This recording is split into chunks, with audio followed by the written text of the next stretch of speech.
Today is my 14th birthday. There will not be birthday cake singing or a party. Instead, we are attending a funeral. My sister's funeral, to be exact, before my sister died. We had a large party planned for me. I normally do not have a big party, but 14th birthdays are a really big deal to our wolves. They are the day that we first meet our wolves. The next monumental birthday is our 20th birthday. That is when can first identify our fated mates. I am our Beta's youngest daughter, and my father is loved and well respected. Everyone was excited to meet my wolf and to see what type of wolf she would be. Thus, the guest list for my party was pretty large, and it included ranked wolves from nearby packs. I am normally a little bit of a loner, hence why I usually do not have a big birthday party. However, for this particular occasion, I was happy to have a lot of guests. Meeting your wolf comes with the first shift transition, and that can be incredibly painful as inherently social creatures. The only thing known to help wolves with the pain of the first shift is to have supportive family, friends, and community around you. The way that it typically works is that the pack will host a dinner or barbecue in your honor. As night falls and the moon replaces the sun in the sky, everyone will gather inside the pack amphitheater. The shifter-to-be will stand in the middle of the amphitheater while guests quietly chant well wishes and prayers to the moon goddess. The energy in the space can be electrifying for everyone present, no matter whether there are 25 attendees or 500. Once the first shift is completed, the new wolf will prance around the stage and strut their stuff. The crowd will Mombri 2 and Mombri Haya until the pack alpha approaches,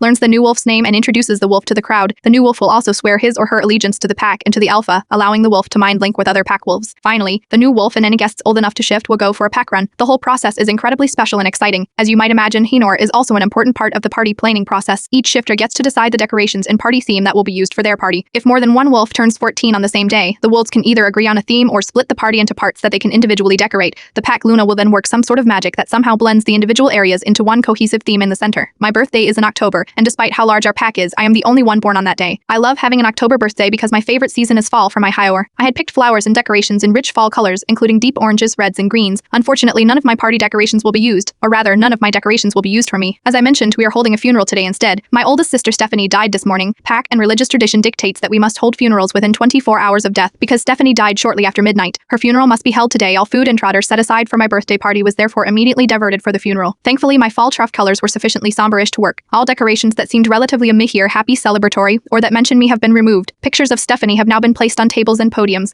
and the music I selected has been swapped out for songs about loss or Stephanie's favorites. The loss of Stephanie is a really big deal. Not only was she my sister and my parents' oldest and favorite child, she was also widely anticipated to be the mate of Alpha Randall's son James, which meant she was most likely the future Luna of our pack. Stephanie would have turned 20 in 3 months, and she and James would have been able to confirm that they were mates then. The pack was so sure that they were mates, and Alpha Randall was so eager to turn the pack over to James and his mate once she was identified and ready to take on the Luna position, that they deviated from standard protocols and decided to begin Stephanie's Luna training just after she turned 18. If I am being completely honest, something never sat right with me about Stephanie starting Luna training. Part of it is what Stephanie's Luna training meant for me, but that is a separate conversation. The biggest thing was that I did not understand why Luna training could not wait until Stephanie turned 20 and could confirm who her mate was.